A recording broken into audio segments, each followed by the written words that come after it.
नमस्कार।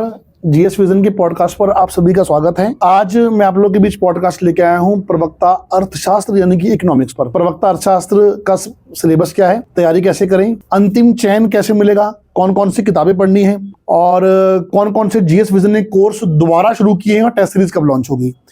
तो सबसे पहले जो है आप सभी लोगों को मैं बधाई देना चाहूंगा कि प्रवक्ता अर्थशास्त्र में अच्छे खासे पद जो है लगभग 84 पोस्ट आ चुकी हैं, जिसमें 72 जर्नल में है और 12 जो है वो महिला शाखा में है। और पेपर आपके 2 होने हैं। पिछली बार 1 पेपर था, विषय में इस बार 2 पेपर हैं। 150 नंबर का प्रत्येक पेपर है और 3 घंटे का आपको जो है वो समय दिया गया है और पेपर एक ही दिन में होना है आपका। और अर्थशास्त्र में जैसे प्रश्न आते हैं तो आपके लिए 3 घंटे भी कम है, क्योंकि कैलकुलेटिव क्वेश्चन आते हैं, बहुत सारी बातों का आपको ध्यान रखना पड़ता है। और इन सब के अलावा आपको तैयारी पे किन बातों का फोकस रखना है, क्या करना है, टेस्ट सीरीज कैसे ज्वाइन करनी है, इन सब बातों को लेके मैं आप लोगों के बीच आ जाया हूं। और एक छोटा सा पॉडकास्ट है और मेरे साथ हैं सुनील सर, जो हमारे यहाँ पे अर्थशास्त्र विषय पढ़ाते भी हैं और माइक्रो इकोनॉमी और स्टैट्स के स्पेशलिस्ट हैं, जिनका ऑलरेडी एक सिलेबस, एक कोर्स पूरा हो चुका है और अभ्यर्थियों की डिमांड पर दोबारा फिर से इनका जो है हमने कोर्स जो है वो लॉन्च किया है और 14 जनवरी से इनका फिर से नया बैच जो है वो लॉन्च हो रहा है, ऑफलाइन ऑनलाइन दोनों मोड में। तो सबसे पहले मैं स्वागत करूंगा सुनील सर का। स्वागत है सर आपका जीएस विजन के इस पॉडकास्ट पे। सर, बच्चों के बहुत सारे क्वारीज हैं, बहुत सारे मुद्दे हैं इसको लेकर, अर्थशास्त्र विषय को लेकर। मैं आपसे 1 बाय 1 उस पर चर्चा करूंगा। तो सर, पहले आप संक्षेप में बच्चों को बता दीजिए कि पेपर 1 और पेपर 2 में अंतर क्या है और फोकस ज्यादा किस पे रखना है। देखिए, जैसे कि आप जान रहे हैं कि जो इकोनॉमिक्स का पेपर होता है वो अपने आप में ही एक ऐसा लेवल को दर्शाता है जो आप उसको कॉन्सेप्चुअल बेस्ड बोल सकते हैं। तो 2 भाग में आपका पेपर आने वाला है भाई, पेपर नंबर 1 और पेपर नंबर 2। तो पेपर नंबर 1 में जो मुख्यतः जो फोकस रहेगा वो आपका माइक्रो और मैक्रो के ऊपर फोकस रहेगा और पेपर नंबर 2 में इंडियन इकोनॉमी और स्टैट्स के ऊपर। तो ये दोनों जो है वो आप 150 मार्क्स के और 3 घंटे का पेपर होने वाला है। तो अपने आप में ही ये है कि भाई आपको कम समय में कैसे उस सारे कॉन्सेप्ट को टैकल करके फैक्ट के साथ चीज़ों को एनालाइज करके आप आंसर का जवाब, मतलब आंसर जो है वो आप दें। ठीक है, तो ये इंपॉर्टेंट है सर। सर, इसमें ये जानना है कि ज़्यादा कैलकुलेटिव कौन सा है, हाँ, और बच्चों को ज़्यादा मेहनत किस पे करनी चाहिए। जैसे मेरा सवाल इसलिए आया है कि जैसे कि इंडियन इकोनॉमी बच्चों ने होपफुली थोड़ी पढ़ी होती है। हाँ बिल्कुल सर, बिल्कुल। और जो तैयारी करने वाले बच्चे इंडियन इकोनॉमी पढ़ ले होते हैं, हाँ। और वो क्या करते हैं, वो फिर से इंडियन इकोनॉमी से स्टार्ट कर देते हैं। हाँ। और बहुत सारे टीचर भी सर ऐसे पढ़ा है। हाँ, जिसकी वजह से वहाँ बच्चा फंस जाता है। और अगर आपकी इंडियन इकोनॉमी में 30-40 प्रश्न आए मान लीजिए, आप दोबारा पढ़ रहे हो तो 40 में से आप पहले अगर 30 करते 32 कर लोगे, लेकिन पहले उसको तो करो जो आपने कभी किया ही नहीं है। बिल्कुल बिल्कुल। इसमें सर माइक्रो का क्या रोल है और स्टैट्स का क्या रोल है, मैं पहले इन 2 पे चर्चा करूँ, बात करना चाहूंगा आपसे। और दोनों में अभ्यर्थी कहाँ ज्यादा फंसता है और दोनों में कहाँ से ज्यादा स्कोर किया जा सकता है सिलेक्शन के लिए। तो जैसे कि पेपर 1 में माइक्रो और मैक्रो है। तो मैक्रो का कुछ जो चैप्टर्स होते हैं वो बच्चे पहले से पढ़े होते हैं। तो जनरली अगर देखा जाए तो मैक्रो को अगर छोड़ दिया जाए और फोकस ज्यादातर माइक्रो पर कीजिए, क्योंकि माइक्रो अब आपका 150 क्वेश्चन है भाई, तो ये मानकर हम लोग चल रहे हैं कि 75 क्वेश्चन अगर आपका मैक्रो से आएगा तो 75 क्वेश्चन आपका माइक्रो से आएगा। तो माइक्रो भी उतना वेटेज रख सकता है। ठीक है, मतलब दोनों में तो वेटेज सेम ही होना चाहिए अगर हमारे हिसाब से चला जाए तो, नहीं तो अब जैसा आयोग चाहे, है कि नहीं। तो ज़्यादा फोकस माइक्रो पर शुरुआत में करके चलिए, क्योंकि वहाँ पर कॉन्सेप्चुअल बेस्ड जो कॉन्सेप्ट है उसको बच्चों को समझने में बहुत दिक्कत होता है। जैसे एग्जांपल के तौर पर मैं बोलता हूँ कि जैसे कंज्यूमर इक्विलिब्रियम क्या होता है भाई, उपभोक्ता संतुलन क्या होता है, या फिर उपयोगिता क्या होता है। तो यूटिलिटी के बारे में, उपयोगिता के बारे में, इंडिफरेंस कर्व, उदासीनता वक्र के बारे में, या फिर आप जितने भी सारे कॉन्सेप्ट है, डिमांड है, सप्लाई है। डिमांड और सप्लाई सुनने में बहुत आसान लगता है, लेकिन बच्चे जो है उसी में फंस जाते हैं कि सर डिमांड कौन करता है। सिंपल सी बात है, डिमांड करता कौन है भाई? डिमांड हमेशा कंज्यूमर साइड से होता है। कभी भी अगर मांग किया जाएगा तो वो कंज्यूमर ही करेगा, चाहे वो फर्म भी क्यों ना कर रहा हो, फर्म भी करेगा तो वो कंज्यूमर के तौर पर ही करेगा। लेकिन अगर सप्लाई किया जाएगा तो सप्लाई हमेशा किसके साइड से किया जाता है? फर्म के साइड से, या सप्लायर के साइड से, सेलर के साइड से, जो विक्रेता होता है। ठीक है, तो ये सब सारे कॉन्सेप्ट पर बच्चों को ध्यान देना चाहिए, खास करके माइक्रो में। उसके बाद स्टैट्स में अगर चले जाए, जो पार्ट नंबर 2 में जी, जो पेपर जो 2 है उसमें अगर देखा जाए स्टैट्स पर, तो स्टैट्स पर फोकस करना चाहिए और फार्मूला पर फोकस आई होप सो ज्यादा करना चाहिए।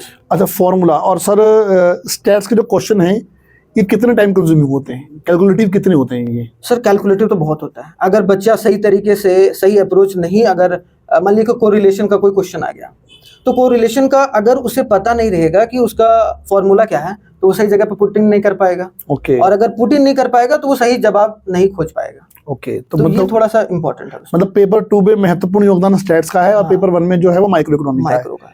सर माइक्रो इकोनॉमी, मैं फिर उसी सवाल पे आऊंगा कि माइक्रो इकोनॉमी कैलकुलेटिव है क्या? माइक्रो इकोनॉमी को हम उदाहरण के माध्यम से पढ़ें? बिल्कुल। क्या माइक्रो इकोनॉमी का कोई चैप्टर हम करें तो उसके बाद हमें एमसीक्यू और पीवाईक्यूज करना जरूरी है क्या? सबसे महत्वपूर्ण सवाल है सर जी। अगर बोला जाए कि अगर कोई बच्चा ये सोच रहा है कि मैं बिना पीवाईक्यूज और एमसीक्यूज के अगर कर लें तो ये असंभव है, चांस ही नहीं, क्योंकि आपका पेपर ही उसी माध्यम में होने वाला है। जी। तो अगर आप प्रीवियस ईयर क्वेश्चंस और एमसीक्यूज नहीं करेंगे तो एक तरीके से आपको प्रॉब्लम तो आएगा ही आएगा, और आपको बहुत सारे एमसीक्यूज करने हैं, बहुत सारे पीवाईक्यूज करने हैं, खास करके माइक्रो इकोनॉमिक्स और स्टैट्स, क्योंकि बच्चा ये दोनों नहीं पढ़ा रहता है जनरली, तो हमें उस पर जरूर ध्यान देकर चलना चाहिए। अच्छा, मतलब कहने की बात यह है कि इनका सिलेबस तो मान लो कि एक सीमित सिलेबस है, बिल्कुल, लेकिन प्रश्नों को घुमाया बहुत से तरीके से जा सकता है। Statement based sir, statement based सवाल पूछा जा सकता मतलब सर मैं मतलब जैसे हम पीसीएस वगैरह पढ़ाते हैं तो हम मैक्रो इकोनॉमी पढ़ाते है। हैं, हाँ बिल्कुल, मैक्रो इंडियन, तो मैं उसी में सवालों को इतने तरीके से घुमाता हूँ कि बच्चा वहाँ सोच में पड़ जाता है। तो सोच में अब सोचिए सर, ये माइक्रो इकोनॉमिक्स में कैसे सवाल घुमाया जा सकता है। हाँ। एक यूटिलिटी की चीज कोई मतलब उपयोगिता है, तो उपयोगिता किसी भी चीज से सृजित हो सकती है। अब उसी सवाल को कैसे वो घुमाएगा, व्हाट इज यूटिलिटी का 4 डेफिनेशन देंगे, उसमें बच्चा कंफ्यूज है। सर मैं आपसे बताना चाहूंगा कि ना यूकेपीएससी का पेपर हुआ था पीसीएस का। हाँ बिल्कुल सर। तो एमसीक्यू बेस्ड क्वेश्चन था। हाँ।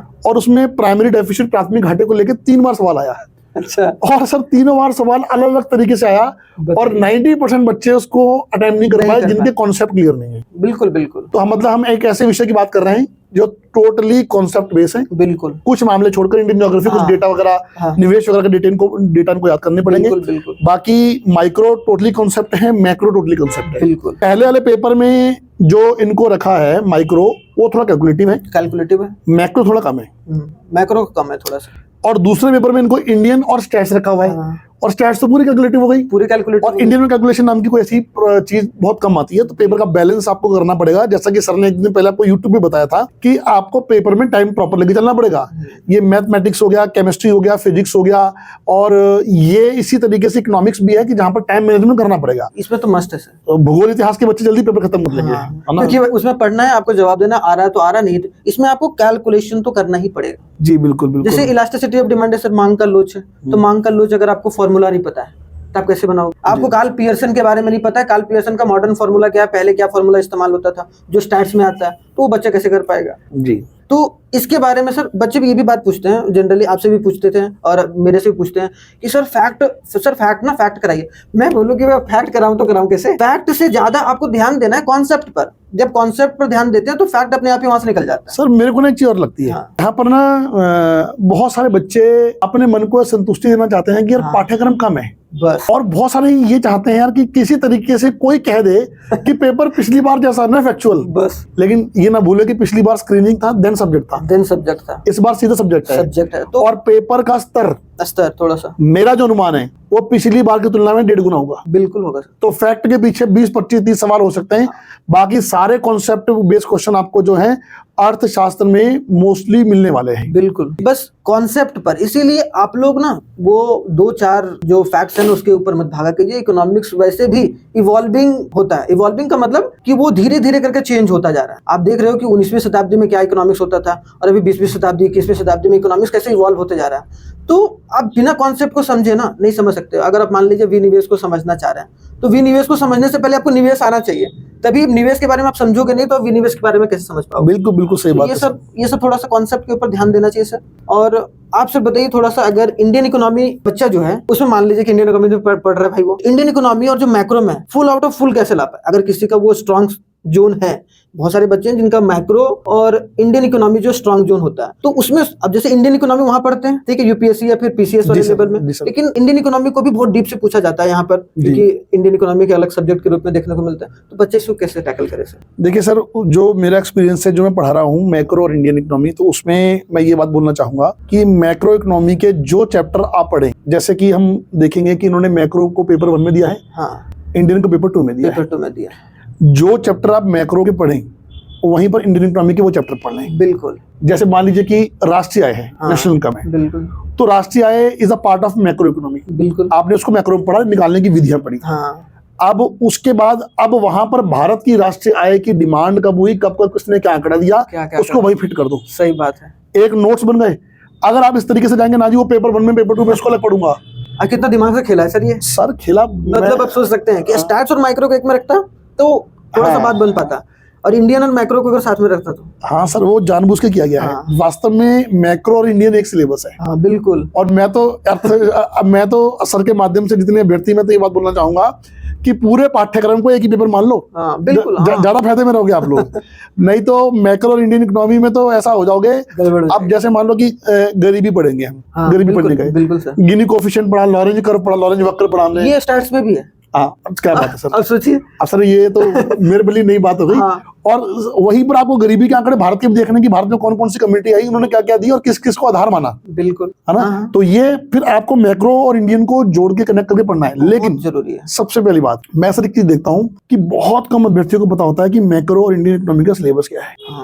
ये बस मतलब कि हम समझते हैं कि जीडीपी, जीएनपी, राष्ट्रीय आय, बजट, गरीबी, बेरोजगारी, बैंकिंग, कृषि, यहाँ तक यही इकोनॉमी है। अब उसके बाद के चैप्टर बहुत सारे बच्चे छोड़ देते हैं। आजकल सेवा क्षेत्र से बहुत क्वेश्चन बन रहा है। बिल्कुल, सर्विस सेक्टर से सर। एआई सेक्टर वो इसी में आपको आ जाएगा, बहुत क्वेश्चन बन रहा है। बिल्कुल बिल्कुल। और जो आपने बात की थी निवेश और विनिवेश, इन्वेस्टमेंट और डी इन्वेस्टमेंट, पूरी पॉलिसी पूछ लेगा कि नई पॉलिसी क्या है। सस्टेनेबल डेवलपमेंट सर, एसडीजी गोल कितने इंपॉर्टेंट है। बिल्कुल है सर। और उसके अलावा जो है ये रुपये का change, balance of payment, balance of payment, foreign exchange, बहुत सारी सब चीजें भूल जाते हैं व्यक्ति, है ना। और इनमें, और मेरे को एक चीज और सर आपसे जाननी थी कि मैंने जो देखा और मैंने जो पाया, जितने प्रवक्ता के विषय हैं, सबसे ज्यादा करंट अपडेट इकोनॉमिक्स है। बिल्कुल सर, इकोनॉमी ही ऐसा एक सब्जेक्ट है जिसमें आपको पता ही नहीं चलेगा ये करंट से पूछा गया कि ये सिलेबस से पूछा गया। मैं वही बात सोच रहा था। मैंने पिछला पेपर भी देखा था कि पूरा बजट आपको पढ़ना। हाँ बिल्कुल। पूरा इकोनॉमिक सर्वे आपको पढ़ना। बिल्कुल। उसके बाद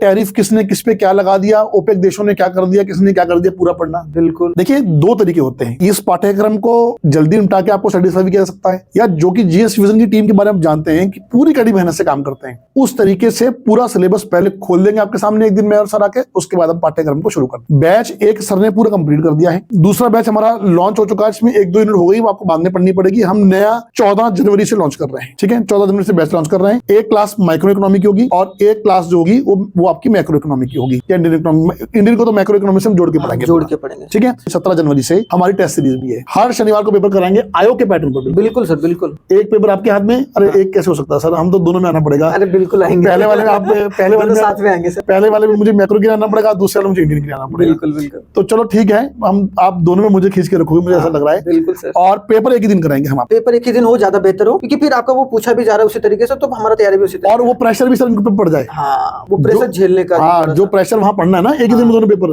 वो प्रेशर यहाँ पर ही 15 पेपर में ये करके तभी जाए, तो वो ज्यादा फायदेमंद है। और सॉल्यूशन कितना मायने रखता है सर इसका? सॉल्यूशन सर मतलब एक तरफ बोल लीजिए आप कि जितना इंपॉर्टेंट क्वेश्चन है उससे ज्यादा सॉल्यूशन। क्योंकि सॉल्यूशन अगर 150 क्वेश्चन का सॉल्यूशन करा जाएगा, इसका मतलब उसमें आपको 200 से 250 अलग कॉन्सेप्ट डिस्कस किया जा रहा है साथ ही साथ मिलने वाले। तो मतलब ये नहीं कि एक क्वेश्चन अगर मैं कुछ पढ़ा रहा हूँ एक क्वेश्चन, तो एक क्वेश्चन सिर्फ उसी क्वेश्चन को आंसर, हाँ भाई ये आंसर ठीक है, खत्म ना, ऐसा नहीं करना है। हमें उसका तय तक जाना है, या फिर उसका जो बेसिक कॉन्सेप्ट है वो बता के चलना है, ताकि बच्चा का रिवीजन भी होता रहे साथ ही साथ।